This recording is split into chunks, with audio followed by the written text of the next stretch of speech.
Hi everybody, welcome back to my channel. Today we're going to do a DIY Dollar Tree 3 easy and inexpensive St. Patrick's Day farmhouse decor pieces. For one of them we're going to use this frame with sort of like that plasticky mermaid. You don't have to worry about if it's mermaid, whichever one. Then we're going to use some sheet moss. If you can't find sheet moss, it's easy just to do moss on a piece of paper, don't worry.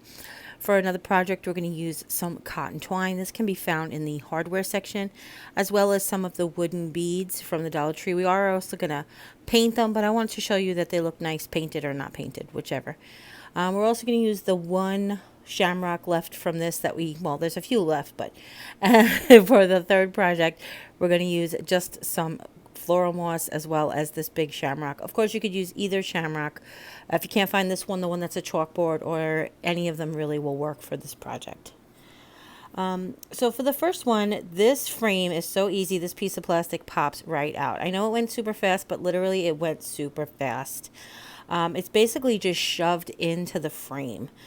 Now, this one was inspired sort of by something I saw on Pinterest, but mostly came from my brain. Somebody had put put moss all over a picture and then stuck a glittery shamrock in the middle, and I thought this was cuter, a little farmhouse, and I got an opportunity to use this frame. So what I did is I took a heart template that I cut out and made sure it was big enough to fit two across and one in the middle to create a shamrock. I traced it on the back of the sheet moss. If you don't have the sheet moss or can't find the sheet moss, which by the way you see I'm having to fill in anyway, you can do this on a piece of felt or a piece of burlap or whichever you have, piece of paper even. You just want to cut it out, glue down some sheet moss, or moss, excuse me. The sheet moss is okay. It's very, very sparse. It's got a lot of holes and holidays. But what I did was I took the pieces that I pulled off, and instead of throwing them out, I pulled all their moss off, and then I used them to fill in the holes, and then I put whatever was left over in my bucket of moss, which I really do like, by the way. Thanks to Sarah Jane. She taught me cut up your moss and put it in a shoebox, and I was like, yeah, put it in a shoebox forever and ever. Now I'm going to turn it upside down, and the frame's upside down, and I'm going to cut two pieces of jute the same length, just long enough with a knot on both ends to basically suspend this shamrock in the middle of this frame. The reason we're going to knot both ends is the hot glue will hold better to the knot than it will to just a string. And then we're just going to make sure we pull it tight and even while its glue is setting up, so that we make sure that we have a good suspension in the even. It'll be even and suspended in the middle. Now you could coil the wire that it came with, the hanger, but I just left it. So that's the first project. For this next project, we're going to cut out the one shamrock with the hole, and just like we did on our St. Patrick's Day truck, quote-unquote red truck project, we're going to cut it shamrock shape, sand it shamrock shape, but this time we're going to paint it white because we're going to try to duplicate what we found on Etsy through Pinterest. This was 34.99 pounds. Yikes.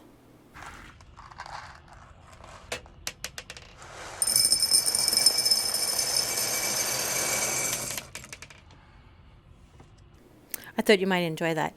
Anyhow, so what we're going to do is we're going to take, this is our collection of beads. It's probably 3 bags over the course of years. And we're going to take this is a skewer that was actually a pick from one of the Dollar Tree, like had a foam egg on it. And we're just going to put a dot of hot glue, smallest tiny bit of hot glue, just to keep the beads in place. This is Waverly's Spanish Moss. Again, this is just the color scheme that I'm going for this year, so it's all of the same colors I keep using.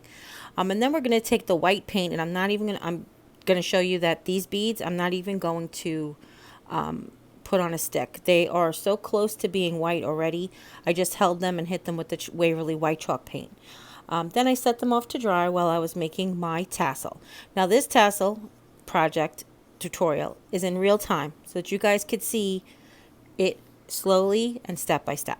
So I basically took a scrap piece of whatever you want, however long you want your tassel to be, and you want to wrap it around at least a dozen times, and that also will depend on how thick you want your tassel to be. So I've gone around probably 15 times. You want to start at one end and you want to end on the back. Okay, so this way that your tassel, that's going to be the part down the bottom that we're going to cut, and we'll have 2 whole pieces.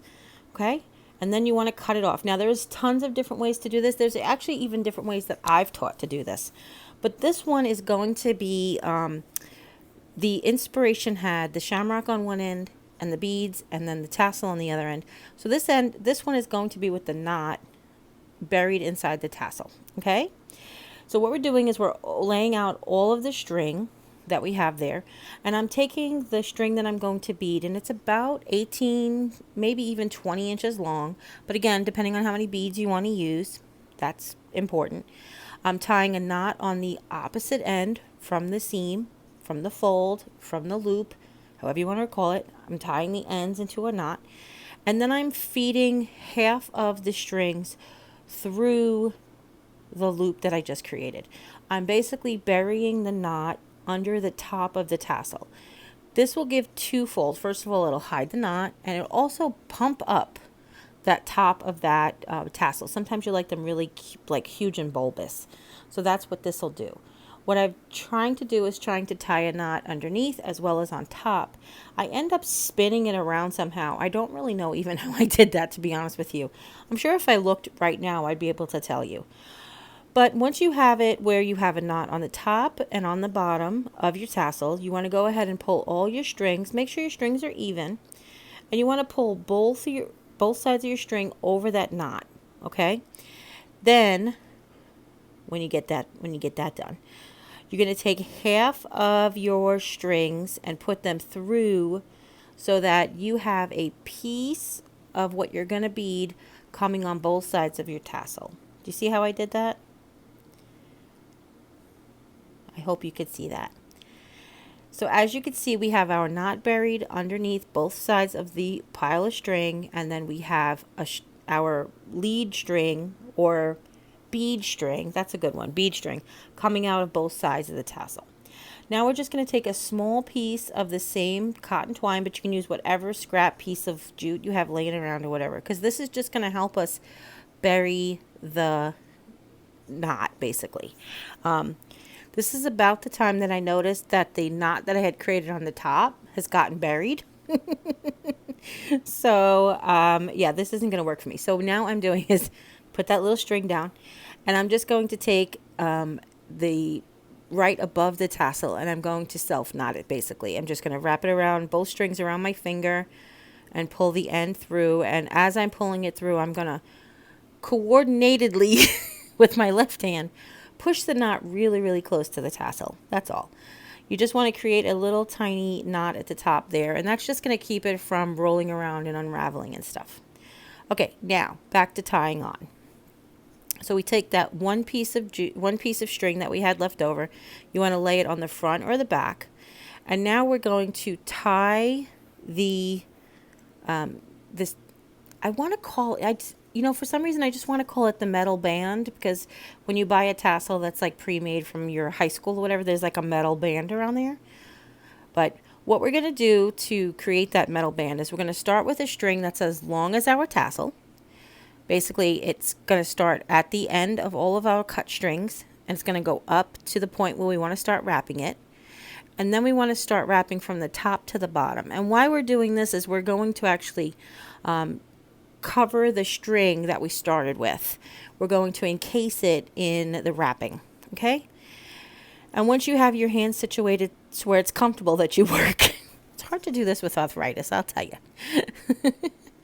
You want to just go around again as many times as you want to. You can make this as neat as you want to. Like, you can line up the strings and the rows if you want to, or you could just make it as haphazard as you want to, as messy knotted as you want to, any of those things.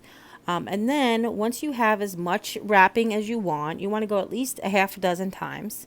You want to cut your string a little bit longer than the end of your tassel. Feed it through the loop. This is the string that we just tied around there. Grab the two ends of the loop and pull them through. So now what we're doing is we're burying the string that we used to wrap it around. So now we've buried it in the beginning and we've buried it at the end. So now it's super secure.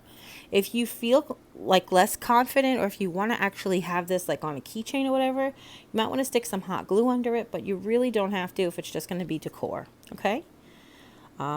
I mean, even if you're going to beat it around, I don't know. It stays for a really long time. And now cut them, basically give it a haircut to the length that you want your tassel to be. And that's it. So now the beads are dry, as you can imagine. I've taken a little piece of Floral Wild, folded in half to make a needle. And now I'm beading on white, green, and orange. I didn't do anything to the orange beads. They were just like the perfect color orange. But you know, the inspiration piece only had white, ivory, and green. So if you want to just stick to that, you can. And that's it. You want to put on as many beads as you want. You can make this as long or as short as you want, as you know. Then while I still have the wire on, I'm going to feed it through the shamrock. The loop now, I will feed the entire tassel plus beads through the loop. And then that's how you get it on. And that's it. I really enjoyed this one. This is fun. And I just love the colors. I love the colors. I love that Spanish moss. It's really getting me this year. So for this last project, I was inspired by this thing that I saw on Pinterest a couple of years ago. It was actually a 4-leaf clover. We'll talk about that in a minute. But what they had was actually like a wood monogram on top of an already mossed shamrock.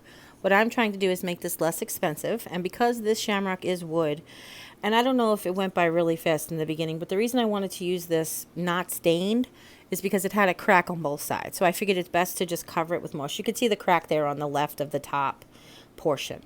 So I just took a marker and I drew a letter H, whatever letter you want. You can trace this from the internet. You can do, your own. You can use a stencil. This is totally an option. You can go ahead and buy a monogram and stick it on there, whatever you want to do.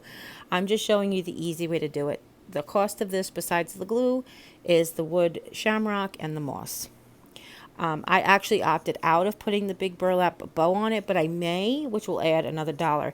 The problem is, and you guys won't believe this, I'm actually out of the burlap wire edged ribbon, so I need to get some. Don't panic, don't send me any. I'm telling you, I'm just going to get some. So anyhow, I know it's crazy, right? So what I did was basically I drew the monogram. I decided to go with lowercase for some reason. I just felt like it. And then I glued around it. I wanted to start with this. What I really love about this shoebox full of moss is that I want to call it the sprinkle or the glitter of moss falls to the bottom. And what we want to use for this project is mostly that. We don't want to use big pieces. We want to basically use the sprinkles or the what did I just say? Sprinkles? Oh, glitter of moss, because you want it to be nice and flat, almost like we were working with sheet moss. And then we're going to work in sections. You don't want to make too much glue section because hot glue does cool off rather quickly, and you'll end up with a lot of holidays, but that's not a huge deal. When you end up with a holiday, you just go back with a little bit of glue and you go back with a little bit of cut up moss, and that's it.